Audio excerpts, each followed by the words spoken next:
Hi, everyone. This is Big John, and this week on Liberty Lens, we're stepping straight into the biggest transparency battle of our time. Because as of yesterday, Congress did what almost no one thought it would do. It voted 427 to 1 in the House and unanimously in the Senate to force the full release of the Epstein files. Every name, every document, every investigative scrap that the government has been sitting on for nearly 2 decades is now on a 30-day countdown to daylight the moment President Donald Trump signs the bill. And that vote wasn't quiet at all. It was a direct rebuke to Trump's own months-long effort to block it, punish members who supported it, and keep the tightest lid possible on a child sex trafficking case that touched every corner of elite American power. On this episode of Liberty Lens, we're breaking down the entire story, the Epstein timeline, Ghislaine Maxwell's suspiciously cozy treatment by the Trump DOJ, the newly uncovered emails, the MAGA civil war led by people like Thomas Massie and Marjorie Taylor Greene, and the political earthquake that made Congress step in and say, enough.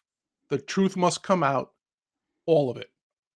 And joining me today, as always, to help us break down this explosive topic, really this explosive subject for the American people, is none other than my friend and co-host, Mr. Mike Termott. Mike, how you doing today? Are you ready for this Herculean task we've given ourselves? I am ready. I don't know that it's a Herculean, good word, by the way, but I'm ready to follow your lead. I already sense that a couple of things that have been said need clarification. Sure. And I hope our audience is ready for some disappointment from Congress, from the Department of Justice, from the White House, but you'll get no disappointment here. We're going to lay it out and be as candid as humanly possible. That's a great point, Mike. And this sensationalism and algorithm and hooking aside, we do hope to be as fair as possible as we can, while still maintaining an opinion on this episode. Okay, I think there's a lot to be said and still be fair. Let's put it that way. Agreed. So let's start off with the most recent sort of news and the breaking, which is the vote in Congress. Now, this is the bill that Thomas Massie and Ro Khanna had been trying to push through for the longest time. It went through the House 427 to 1. There was only one Republican who objected to the bill on the grounds of it could potentially violate victims' rights, victim privacy. At least that was his stated reason for voting no. There were 2 or 3 abstentions. But when it was passed through to the Senate unanimously said, yeah, this is it. Let's send it to the president's desk. Now, Mike, this bill basically says it's fairly simple as far as legal language goes, right? It's saying, in essence, everything the government has needs to be made public in an easily downloadable and searchable format. That language is actually in the bill, so we all get our hands on it. And then B, the only redactions permitted by this law would be to protect victims' identities and to hide legitimate ongoing investigation. We could discuss what legitimate or matters of national security or matters and of right. items classified. Right. The one thing that was called out was there will be no redactions due to the embarrassment or potential embarrassment of any high-ranking or public figures, right? So basically, this is saying like, hey, we're not here to protect anybody. We're here to expose everything to the light. Tell me, first of all, about the passage of this bill and what some of the political considerations, Mike, where I know we're interested in justice, but we are living in a political environment. So tell me about this bill, and were you surprised that it was able to pass this unanimously this far along in the game? I think the most interesting thing about this bill is what it's not and the path it has taken to get here. If you were to look at this bill in a vacuum, I don't think you would think it's very interesting, right? If you were to look at this from 30,000 feet, but only look at it in terms of the last, 24 hours. Right. You would say Congress asking for complete transparency on an important legal matter that has political implications is not that interesting. You would assume that, Right. that's what everybody wants. Who could possibly vote against it? By the way, the one vote against it, I think, is misguided in the sense that there are in the bill built-in protections for the privacy of survivors. Yes. So I query whether the one no vote was in good understanding of the text of the bill. But, departing from that, if you were to look at just the bill itself, I don't think it's very interesting. What I think is interesting about it, and you put it well, it's been quite a path to get here. There's a couple interesting things about it. One is the exemptions. Mm. The exemptions for classified material, for matters of national security, protection of victims' privacy, all those are exemptions. Those are loopholes through which you could drive a truck. And it is my firm expectation that trucks will be driven through those loopholes, including most especially the exemption that I didn't mention yet, but I believe that you did, which is for legitimate ongoing law enforcement investigation. Because just a few weeks ago, the Department of Justice announced it was opening a new investigation. One has to ask why and why now. Right. And I suspect strongly, as a matter of fact, it is my expectation that the real reason this investigation has been launched is to create an excuse not to disclose certain material. So that's the first thing I think needs to be said about this bill, is that there is going to be a lot that is not released because of the exemptions built into the bill. Right. The next thing I think that needs to be said about the bill is that it does not compel the Department of Justice to do anything that it couldn't have done already. Right. It does not brush aside any legal matter that was already precluding the Department of Justice from releasing this material. The Department of Justice could have done this months ago, weeks ago, days ago, hours ago, on its own. Moreover, the president, who makes no bones of the fact, hides it not, that there is no arm's length relationship with the Department of Justice. He bosses around the Attorney General as though she were his household employee. Oh, without a doubt. And it's been documented from Trump's own accounts where, famously he accidentally sent a direct message and made it public, right? So that's been Absolutely. established. Absolutely, Mike. Yeah. That is well established. So the idea that, we needed a law to compel the disclosure of this only suggests that the president didn't want it disclosed. Right. And ironically, I'm sorry to interject, Mike, No, but please. ironically, the only thing that the Trump administration tried to get released via the DOJ was something that they were prohibited by law by doing, which was to unseal grand jury transcripts, right? Like the one thing they offered on their own to say, hey, we're trying to release this, but a Democrat judge is not allowing it, and of course, the caveat there is that the judge by law cannot open up. Those And are is secret still by not law. allowed to be disclosed. Correct. So The material that is precluded from being disclosed by standing federal law protecting the privacy of grand juries has not been swept away by this law. This law does not have language that says, never mind the protection of grand juries. right. So that I think is also interesting, and it kind of buttresses your statement, which was like, if the Trump administration were interested in transparency, they could have released all this stuff day one, right? Trump could have, Absolutely. and he would not have faced pushback from his staff. And so that brings a third observation about the passing of this bill, which is, why is the president signing it instead of just doing it? He is literally signing something that suggests he do something he could have already done. Let that Right. sink in. Right. Signing this does not give him any more authority than he already had. instead of signing it, he could go to the signing ceremony with the documents, right? He doesn't have to sign it to produce the documents. And not to underscore the math here, but I will anyway. This bill is essentially veto proof. Even if the president said, I'm not going to sign it because I have privacy concerns or whatever excuse he chose to give, the math, let's face it, for all intents and purposes, a unanimous vote in both chambers of Congress. Absolutely. So for another reason, he doesn't have to sign. Him signing it is completely meaningless. Right. If he doesn't Exactly. sign it, he can still do it. If he doesn't sign it, it can still be shoved down his throat. Whether he signs it or not absolutely doesn't matter. And for this reason, I do not expect the world to change because he is signing it. I do not expect Right.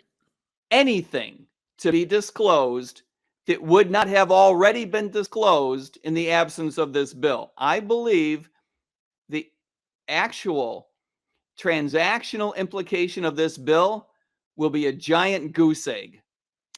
Okay, so I like the way you kind of made that distinction from a legal perspective, from a transactional perspective. We're expecting this to be a whole lot of nothing, to your point, because anything that could have been released should have been released, and if it wasn't released, it's probably because it embarrasses someone or implicates someone or some people.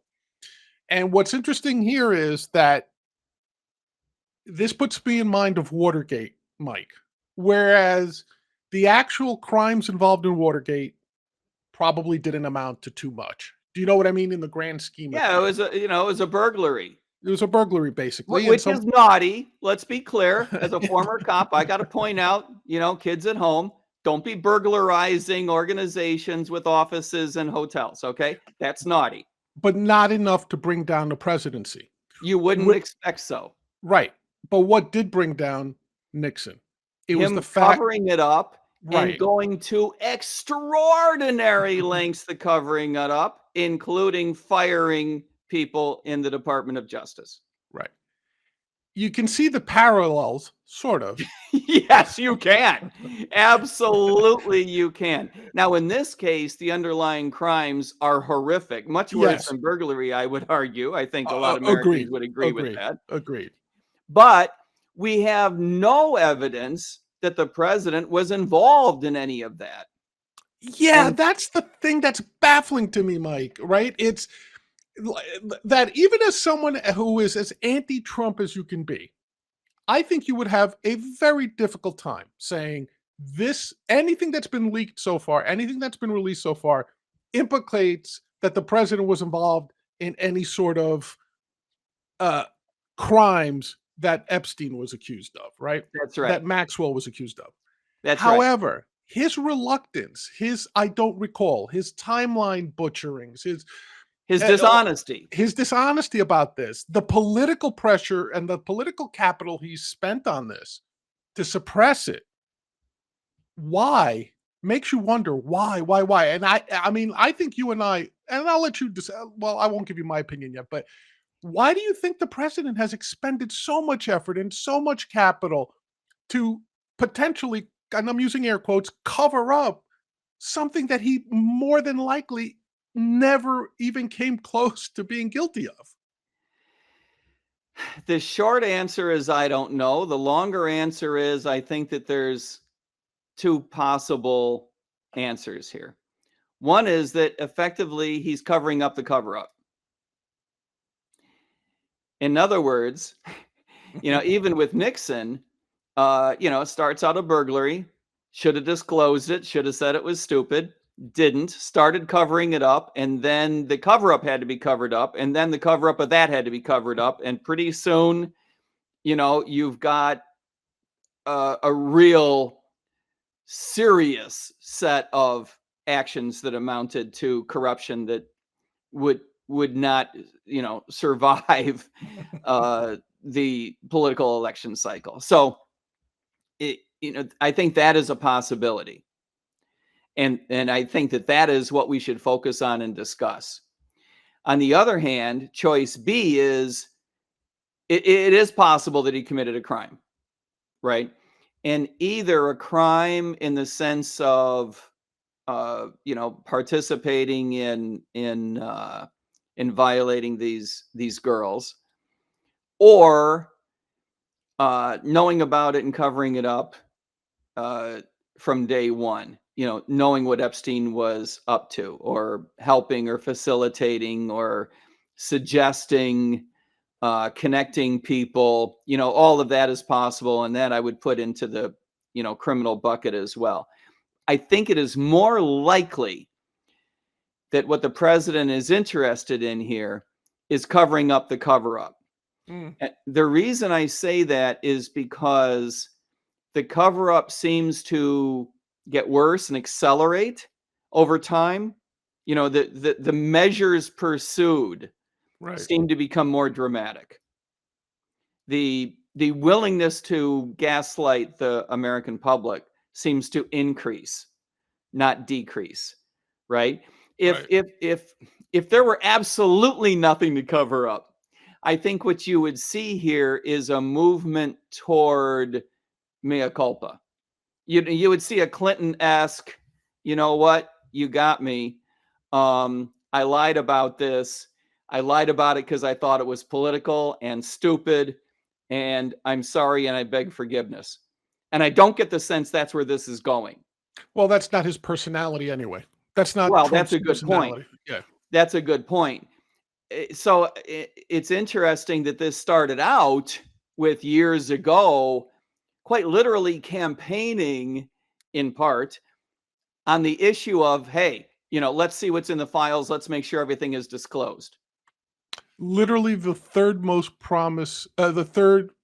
often promised campaign point Assertion. Yeah. assertion this last cycle in 2024 was the Absolutely. full release of and that's in part what swept in Bonino and Patel into the FBI. In part was, we promised full transparency on the Epstein case, right? Layered on top of the Biden administration's apparent unwillingness to do so themselves. Correct.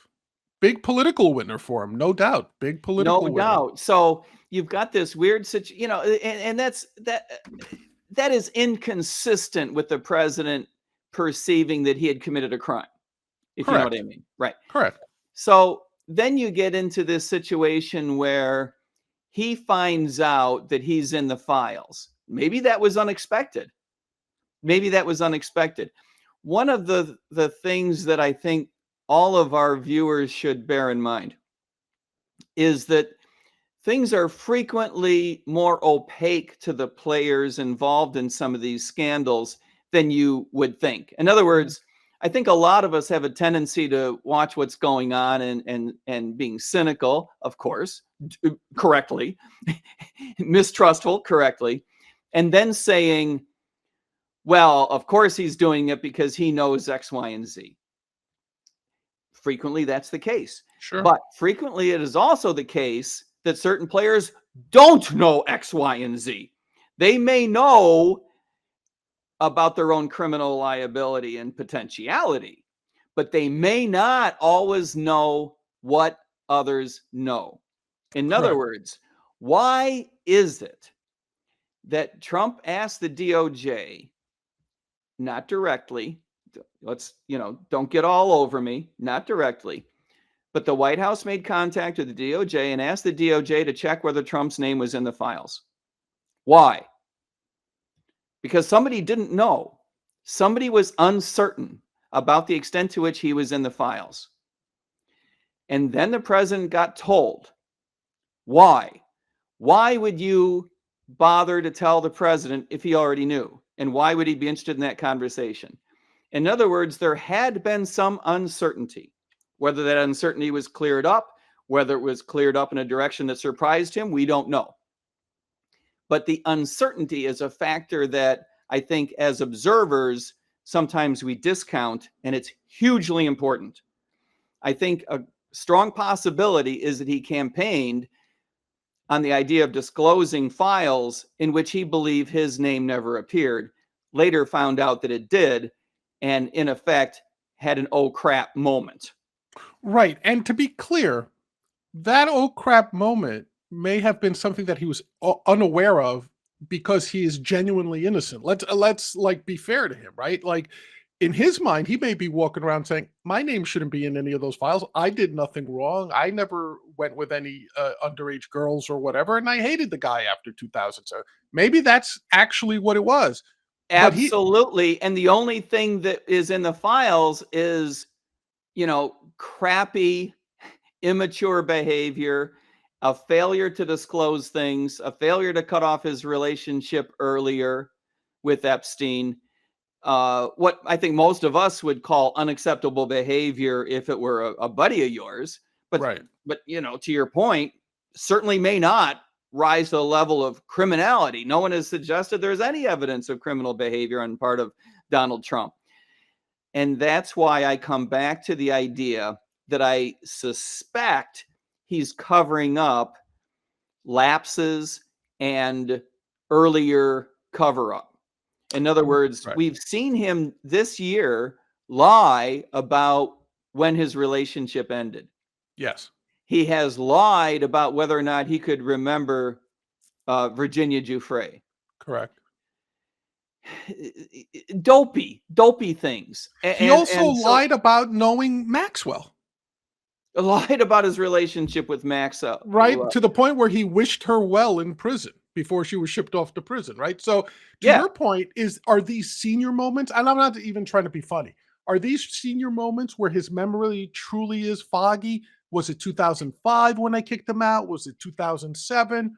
But again, to your point, if that's the case, where his memory is truly foggy when he's making these statements that turn out to be false, I won't even call them lies. I'll call them false, right?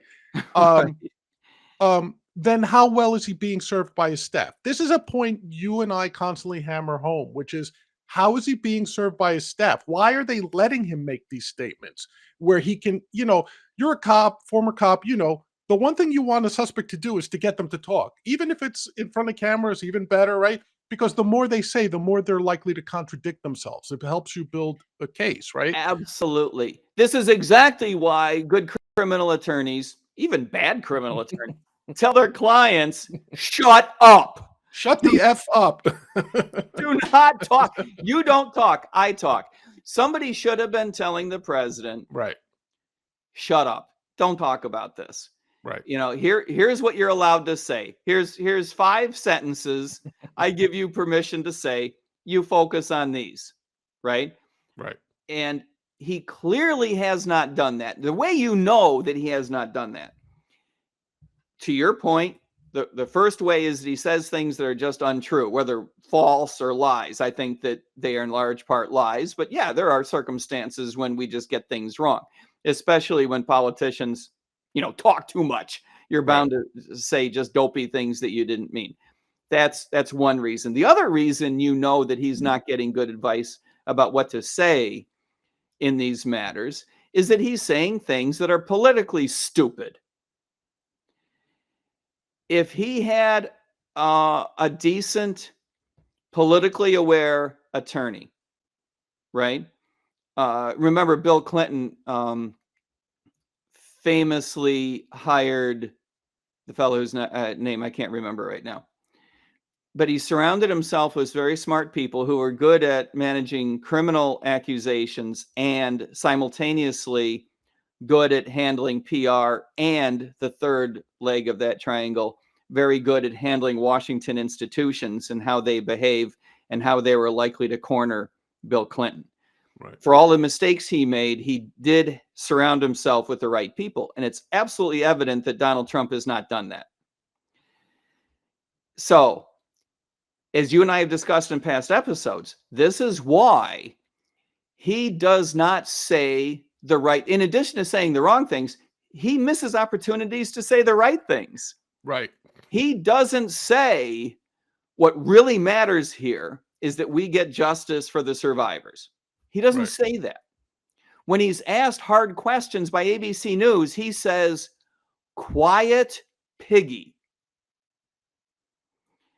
That is not a guy who has received decent counsel from anybody, whether an attorney, his press manager, Right. or or just a friend, right?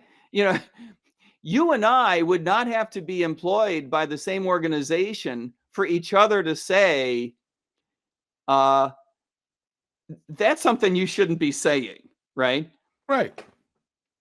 Right. Well, to your point, not only saying the right thing, not just in terms of just decency, right? Self-incrimination, even, right? We're not even talking about that. No, But just as a decent human. right, as a decent human, but then tie it into his political um situation. I- if people abide by the Constitution in 2028, he's on his way out. He's not going to get elected president again. Why isn't JD Vance, in your opinion, stepping up? Because what we're seeing now is what we saw and we discussed again initially into his term when this issue of the Epstein files initially popped up. And we saw resistance from Patel when he ruled Epstein a suicide instead of a murder, which is not what MAGA expected, right? Despite whatever evidence was there. We said, is this the issue that splits MAGA right down the middle? And I think at the time, our conclusion was it's a little too early to tell. Mike, I don't think it's too early to tell right now. You've got the president viciously attacking politically people who have always been in his corner. Even if you're a MAGA person and say, well, that Thomas Massie, he's one of those libertarians and you can't trust him. Fair enough. But now we're talking about Lauren Boebert, Nancy Mace, Marjorie Marjorie Taylor Taylor Greene. Greene, right? These three female representatives, especially, were people that I think Trump should have been courting and propping up there to say, hey, those three, if they were on board, would be saying the president is doing everything he can. The president is trying to help these survivors. The president is looking for justice. That would have been, to me, the perfect political / PR coup. Have those three up there supporting him. Instead, the second they sort of say, well, why wouldn't we vote for this bill? Because, Mike, it's come out that the president almost ham-fisted tried to keep them from voting yes on the Massey-Kana bill, right? So talk to me also about the political missteps here. Why attack? Let's face it, MAGA stalwarts like MTG and Boebert and Mace, right? Those three have been ardent, vicious, almost Trump supporters. The president apparently perceives himself to have liability here. To the earlier discussion, I think it's mostly political liability. I don't have any reason to believe that there's criminal liability, Right. except for the cover-up. I think he could be completely wrong. Right. If everything in the world were disclosed, maybe he could weather it and it would make him look a little bit dopey in certain situations, but he could work his way through it and have a successful presidency. And this could be water under the bridge. I think that that's possible, but he perceives, doesn't matter what I think, right?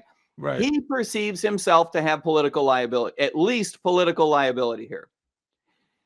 Strong-arming Laura Boebert is an understatement. They had a meeting in the Situation Room. I can hardly think of a worse look.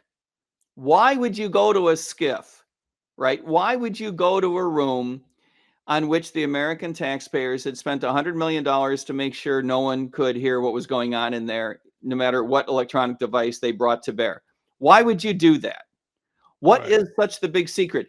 You're basically announcing to the world, we have a huge secret.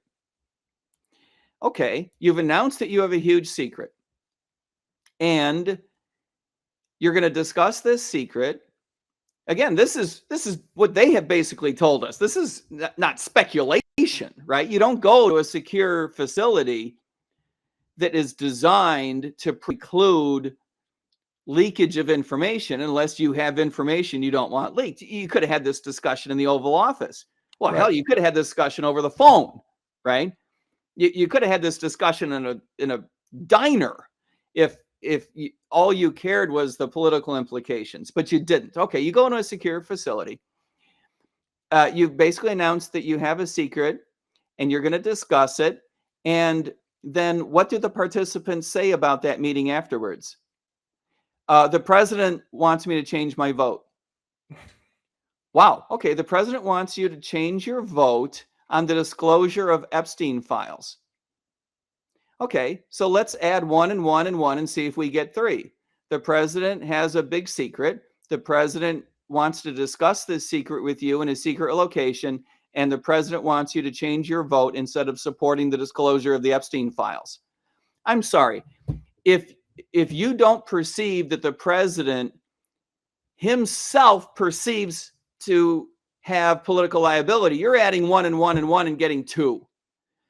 And Yeah, because even under the best of circumstances, like as you were describing it, Mike, I'm sitting here saying, okay, let me put myself in the shoes of a rabid MAGA Trump supporter, right? I'll place myself in that unfamiliar position, right? What's the only excuse I could come up with? Well, the only thing that I was thinking of here is, well, maybe there's something relating to national security. Maybe there's something in the Epstein files that implicates an asset, that implicates a CIA asset, say, somewhere overseas or something like that. But if that were the case as well, wouldn't you want the transparency to at least say Epstein was running some sort of covert operation? Do you understand what I'm saying? It's absolutely you would, and you would have the State Department involved. correct. That's where I'm trying to give him every possible out that I can. And if you had a choice in terms of spokesperson, you could do a lot worse than Tulsi Gabbard, right? Sure. If that's really what's going on, then put Tulsi Gabbard out there. No, a lot of people don't like Tulsi. I get that. But I don't think anyone would accuse Tulsi Gabbard of being the kind of person who wouldn't stand up for victims, especially female victims who have been survivors of this type of crime. I think she would be a marvelous proponent of the president if it was a national security issue. To your point, I don't think it is. He perceives himself to have a deep political liability. Okay, so your other example, Marjorie Taylor Greene. Yeah. Marjorie Taylor Greene forfeited her personal credibility for this guy. Sure. She has said things on his behalf that would curl your hair. Agreed. And for her effort, because she voted to disclose these files, he called her a traitor. And has called for her to be primary. And has called for her to be primaried. Why? Why would you do that? He apparently perceives, virtually asserting that, because remember, when he calls her a traitor, he is suggesting that bad things are going to happen if these files are disclosed. That's what that means, right? Sure. The implication is bad things for America, but at the very least, bad things for him. And he believes that's the same thing as bad thing for America. Okay, I get that.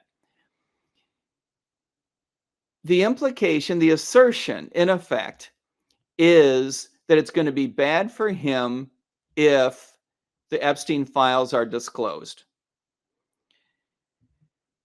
There is no way around the fact that he does not want them disclosed, and he's willing to go to war with certain people to make sure that they don't get disclosed. This is the reason why I don't believe that they will be disclosed, by the way. We'll get to that in a moment. Sure. I don't think anything is going to be disclosed that wouldn't have been anyway. But having said that, your basic question is, what are the political implications? I believe a great deal of the president's voting bloc, I don't want to use the term base. I don't think they're base to the president.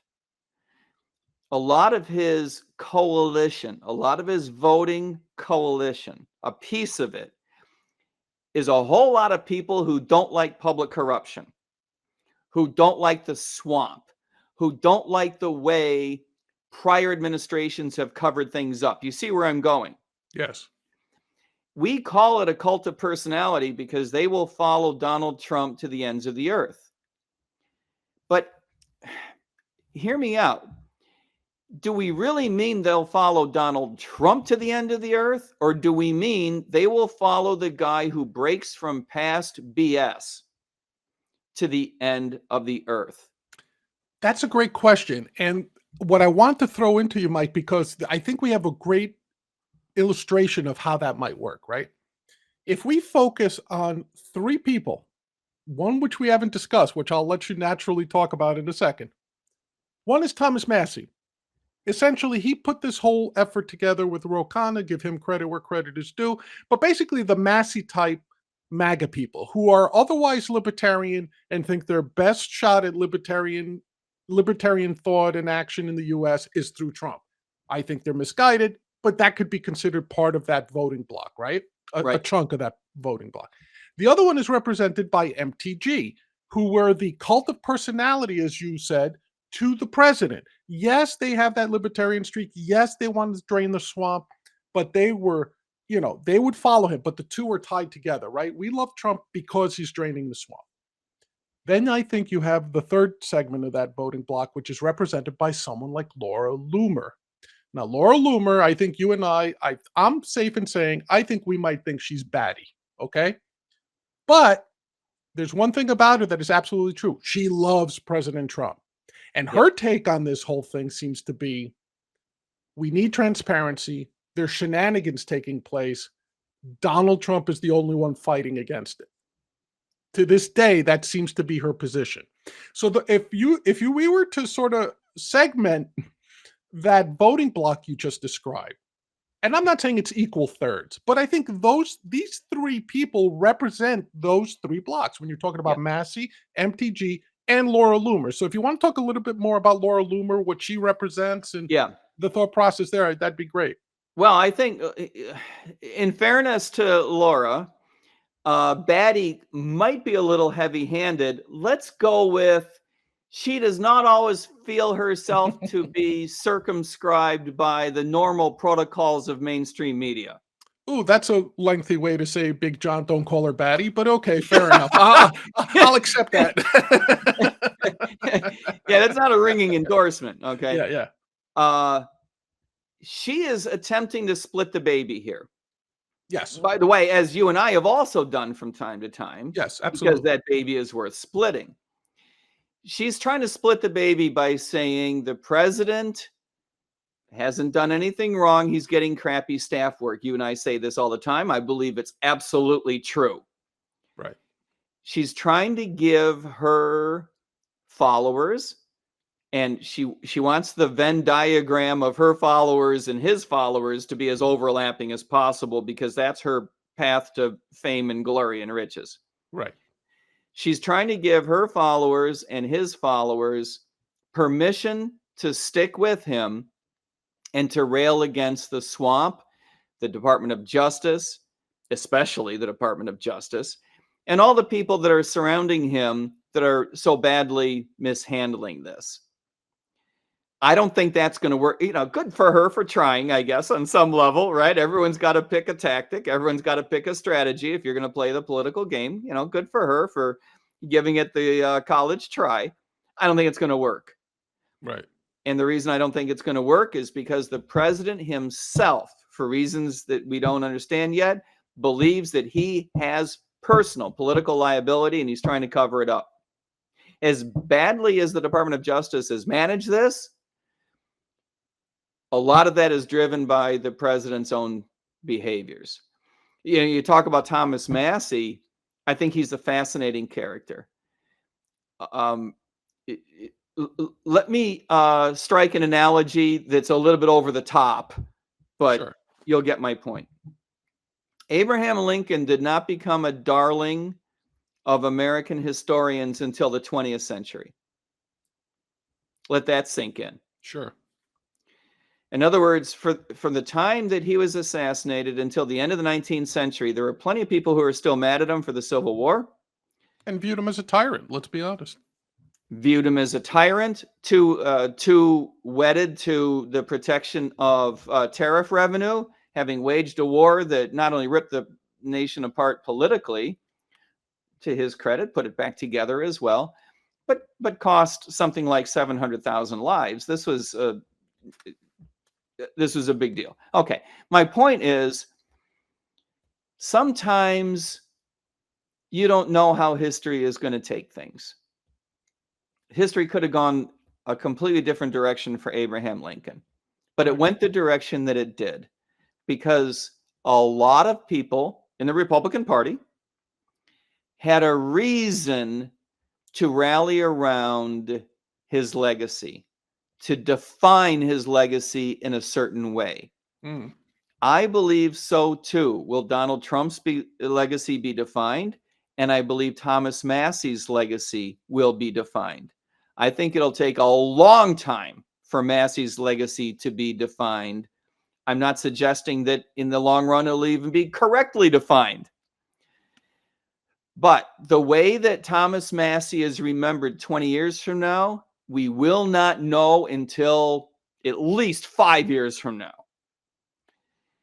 A lot of that will depend on what is eventually revealed, right? I mean, nothing succeeds like success. Right. So already he is viewed as someone who is on the leading edge, able to rally his fellow Republicans and ram through legislation that the president wanted everyone to vote against. So he's already viewed as more successful than he was 6 weeks ago, right? But perhaps by the wrong people. But perhaps by the wrong people. How Republicans view him, how MAGA supporters, Trump supporters, how the Laura Loomers and Marjorie Taylor Greens and Nancy Maces of the world view him, how, liberty-minded Republican podcasters and libertarian podcasters view him will be affected by how this plays out and how he represents an icon to be used and manipulated and leveraged by mostly by Republicans in the future. And it will be interesting to see how that plays out, I believe. And the reason I think that as an icon, it's so interesting to watch how people revolve around Massie is because he's the only one. It would be different if he were, one of 10 guys in the House who had been pushing this inside the Republican Party. But he's not. He's one of one. His buddy Ro Khanna from the Democratic Party, like that's a heavy lift, right? Right. Like Khanna was going out on some plank to vote for disclosure that the president of the United States and the opposite party didn't want. Good for him for doing it, but that's not a courageous move. And to your point, like Massie's the last one left standing within the Republican Party from that Liberty Caucus. Amash is gone, Flake is gone. All those guys that got swept in on the Tea Party movement originally, they did not outlast Trump. Trump managed to purge those guys. I'm thinking of Amash in particular. Right. Who might have been the only other guy other than Massie who would have done this sort of thing and would have supported. Amash was the guy, to his credit, whether you agree with it or not, but to the credit of at least his political courage, said that he would vote to impeach Donald Trump. Yeah. He certainly has the conviction of his beliefs, without a doubt. But to your point, Massie is the last one left standing like that, because I don't think he's comparable to the MTGs, the Boeberts. He's not comparable to them politically. I think they just happen to align with the president. As interestingly enough, Massie said, I vote with the president 91% of the time, to which I believe, was it Chip Roy or somebody? I hope I'm not misattributing, said, yeah, but not the 91% that we want him to vote with us on, right? Or not the right 91% or something to that effect, right? So what's interesting about that, Mike, and what I wanted to then sort of stretch that out, I'm not even going to ask you about presidential aspirations on the part of Massie. But what I did want to ask you is, how does this tie in to Vance's future in particular? I think we all kind of assume he's the next one up for MAGA. He's the next one up for the Republican Party in 28. He's been a little silent on this. Outside of the sort of like required, this is all a Democrat hoax statements and the typical, like, where were the Democrats during the Biden administration, which, by the way, all have merit, okay? But in the wake of what just happened, maybe not the best responses. But outside of those types of responses, Vance really hasn't said much that I have seen. He has not said much. And that's particularly interesting given the fact that he says a whole lot about everything else. Right. Everything else we wish he would keep his mouth shut about, like And killing enormously people. supportive Well, that's my of the point. president personally, including the least constitutional moves, moves, takes those out. He finds edges by which to support the president. Right. There's open question whether that's good politics or bad politics. I think he believes it's good politics. And so here we have the biggest, edgiest, wedgiest wedge in all of wedgedom, and he's completely silent. I think that he is observing the president, as the rest of us are, and coming to the conclusion that the president believes he's got liability here, and Vance doesn't want a part of it. I mean, anyone smart enough to feed himself would know that you do not want a part of this unless you absolutely positively have to eat it and go down with the ship. And I don't think Vance perceives that he has to go down with the ship. Now, the question implied, the question you ask implies, does he need to go down with the ship? I think the answer is yes. That the only way he becomes president of the United States at this point, he's more than half pregnant with the Trump administration. He does not become vice president of the United States without Trump, and he does not become the darling of Trump's voting coalition without going out on a limb in all of these wedge issues. So he's done all of that. Now, how does he become president of the United States? He does not become president of the United States unless he makes good on these decisions. You can't just 180, 180, 180 your way to the White House. That's not how this works.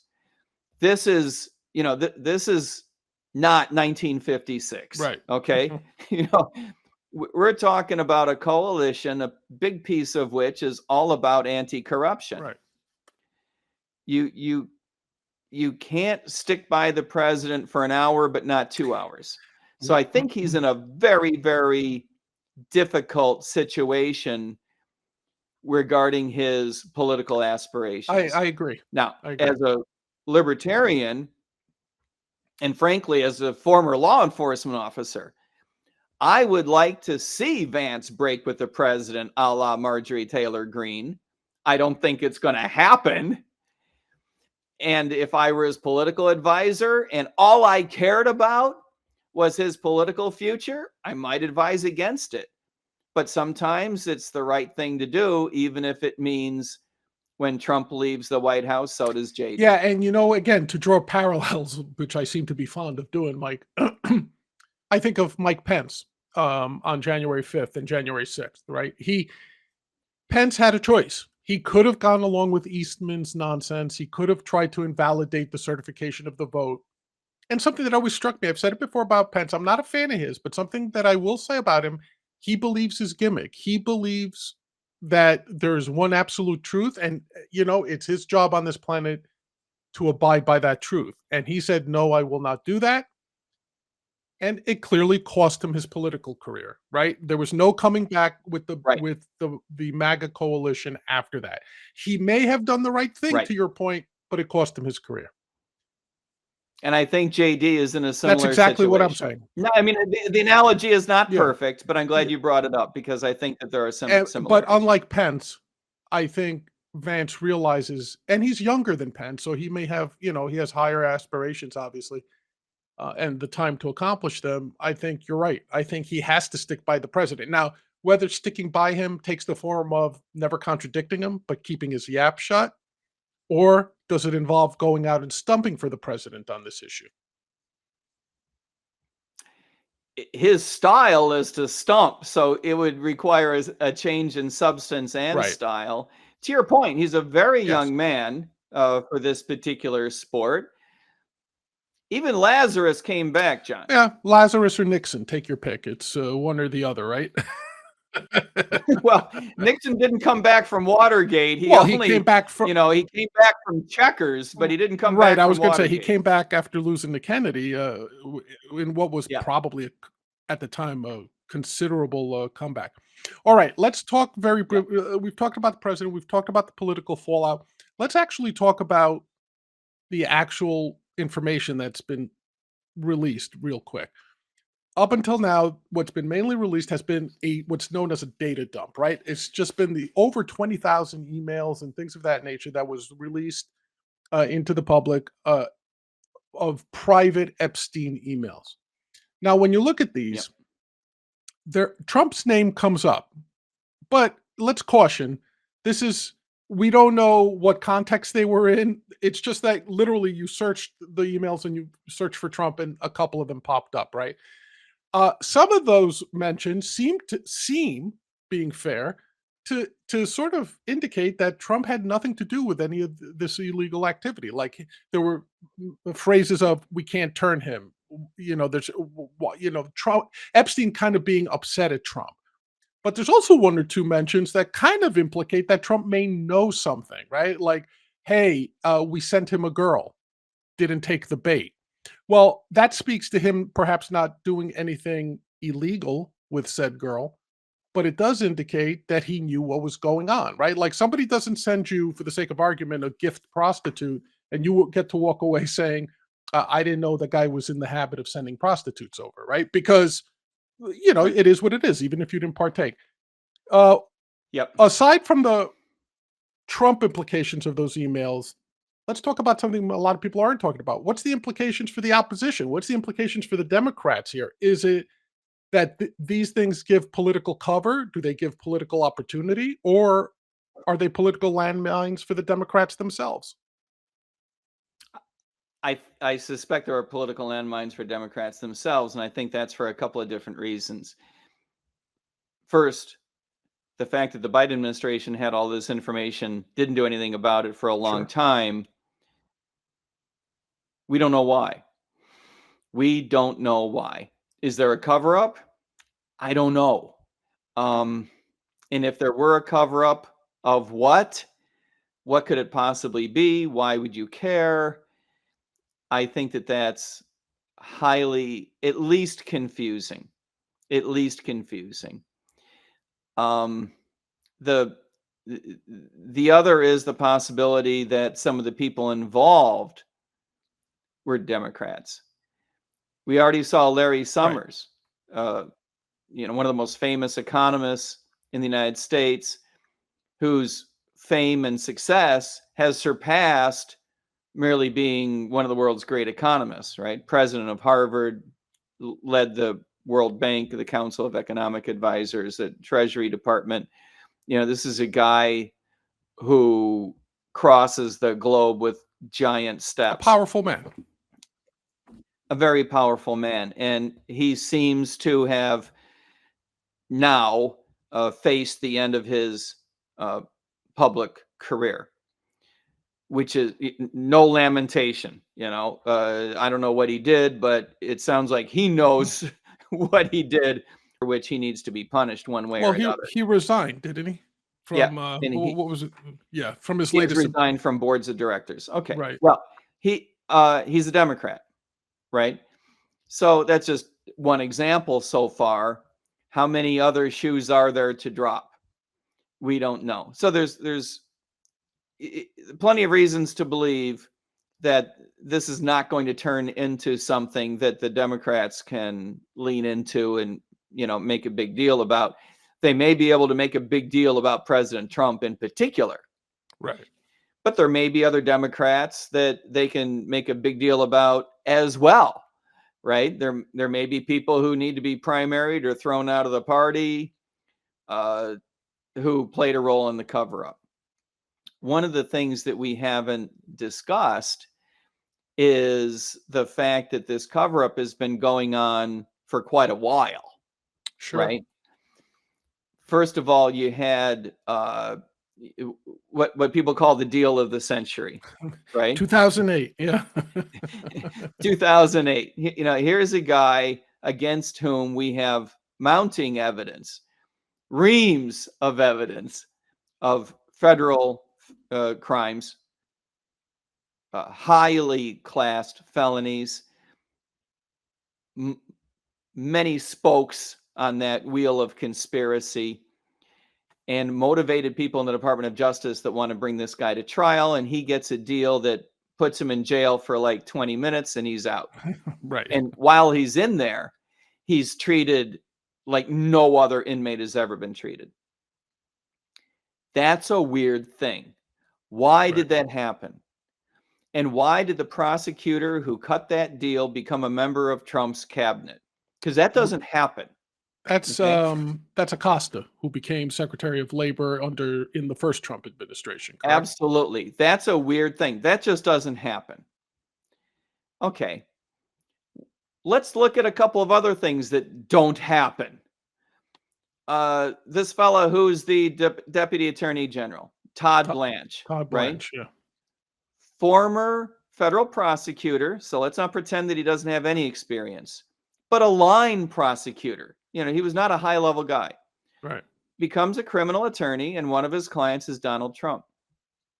Trump makes him Deputy Attorney General. Why? Why would you make that guy Deputy Attorney General? Deputy Attorney General is not just the second-ranking law enforcement officer in the federal government, which would make it a big deal. Right. Okay? That would make it a big deal. But it's not just that. It's the guy who heads the administration of the Department of Justice. All of these agencies, FBI, DEA, the Marshals, they all report to Todd Blanche. Is he really the right guy? Right? Your personal criminal attorney who has a little bit of federal prosecuting experience, he's the right guy to be the number 2 guy, in effect, the guy running the Department of Justice. While Pam Bondi runs around being AG, this is the guy running the Department of Justice. He's uniquely the right qualified guy. Okay, open question. Let's not answer that quite yet. Why is he interviewing Ghislaine Maxwell? Why is he the guy interviewing her?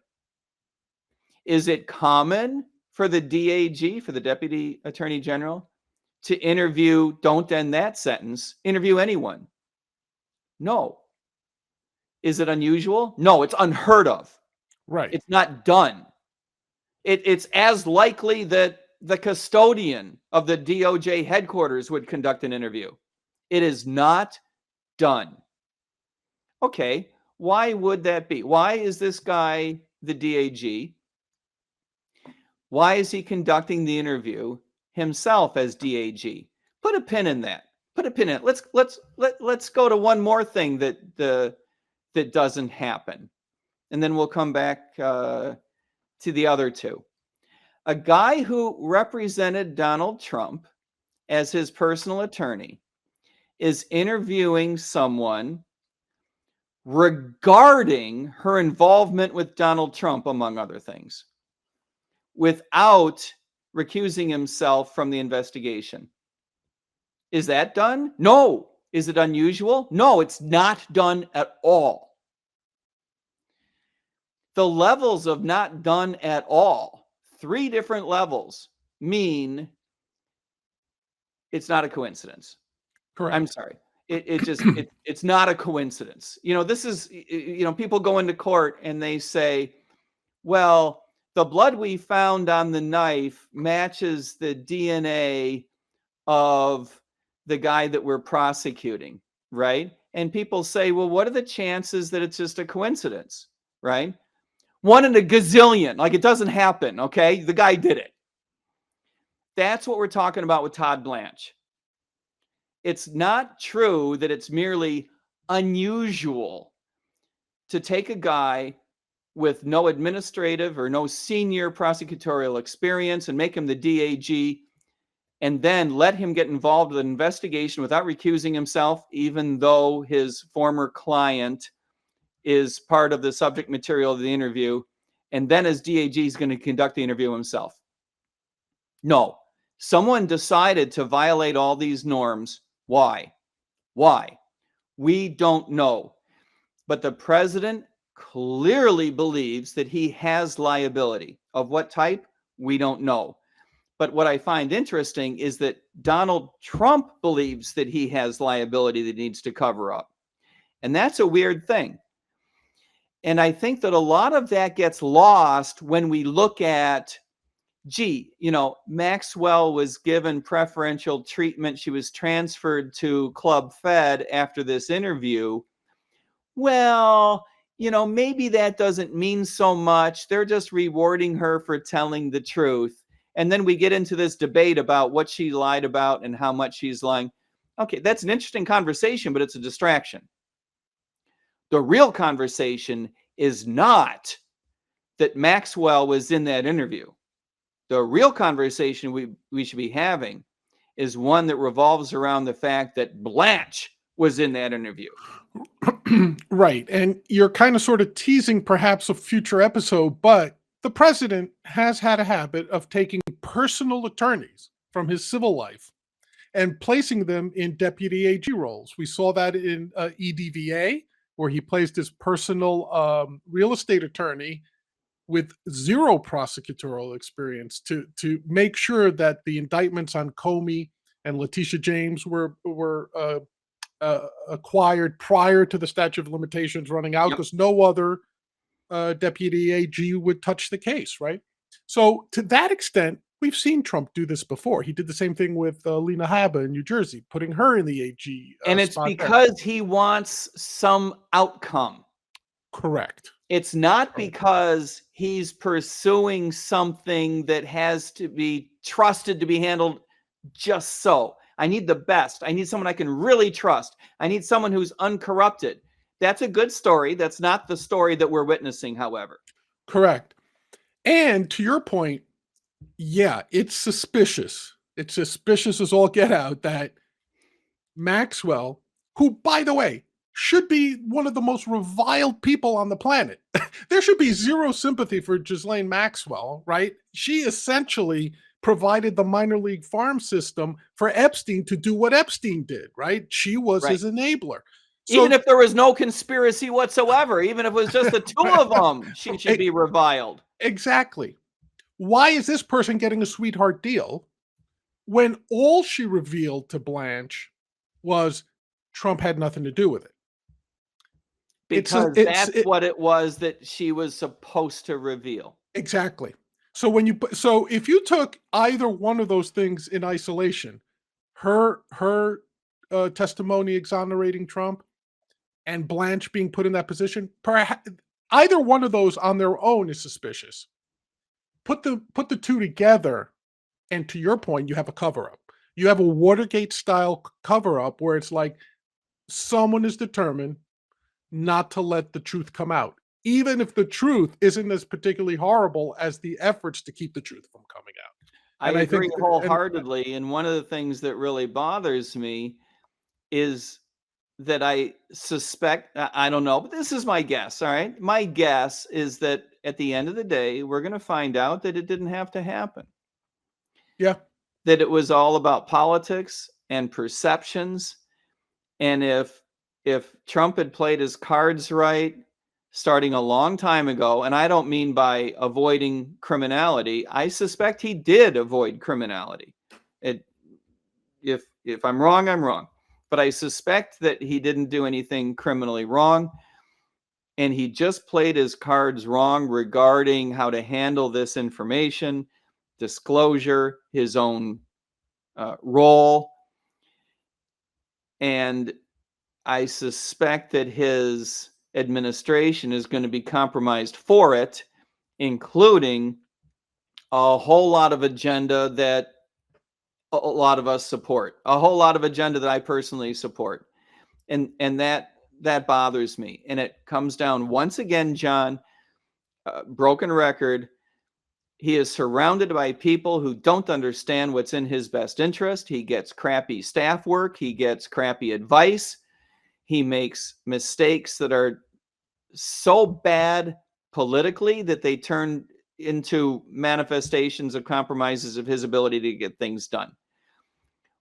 Why he has put himself in such a frustrating position that he feels like he needs to lash out at the ABC reporter on Air Force One and call her piggy, call Marjorie Taylor Greene a traitor, right?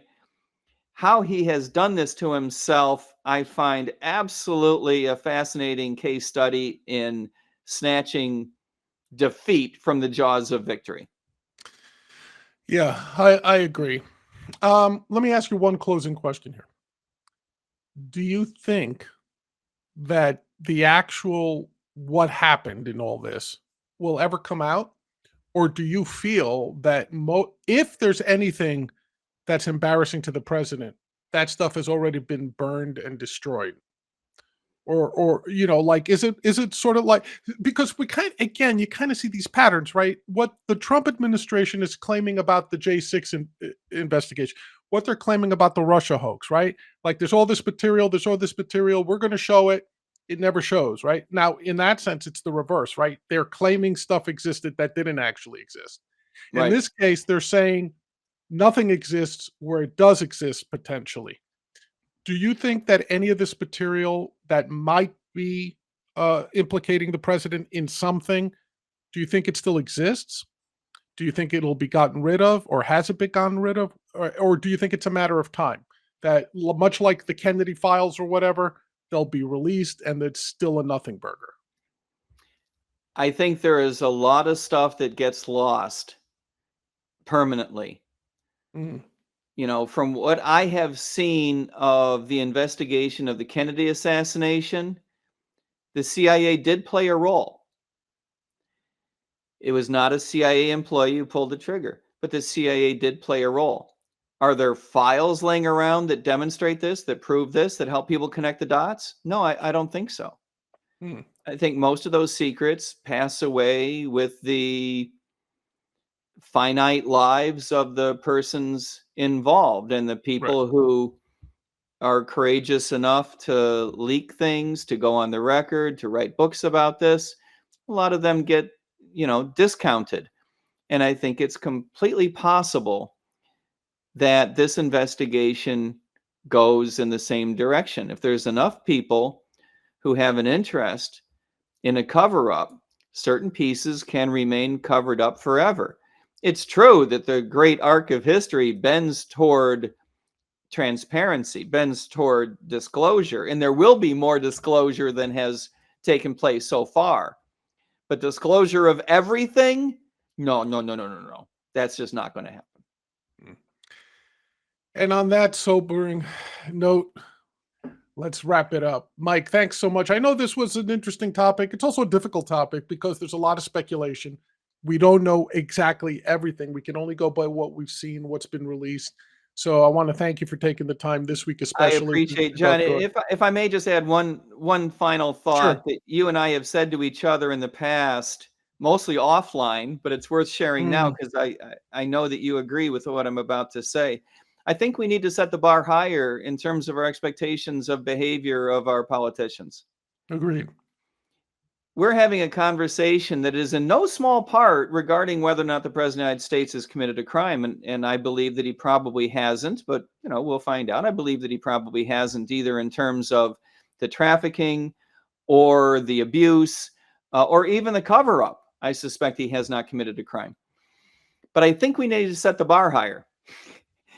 you know, I don't find it acceptable, his behavior surrounding the cover up. I don't believe that it's acceptable, his behavior as a part of the cover up. Right. And we need to be able to say that instead of pretending that all that matters is whether or not there's been a crime committed. Or the simple assertion that we're not Democrats. We're not the other guys, right? That seems to be the lowest of the low bars. We're not the other guys. Right. So, and by the way, the Democrats, not to exonerate them, they're guilty of the same thing, right? We're not Republicans. That seems to be the bar that each side is aiming to clear. So Yeah, that's exactly right. that's a great point to end the show on. Thank you for that. And thank you everyone out there for joining us for this episode of Liberty Lens. Greatly appreciate that you took some time to watch. Hopefully you'll join us again next week. Until then, for my friend and co-host, Mr. Mike Tomat, this has been Big John right here on Distant Warrior. Peace.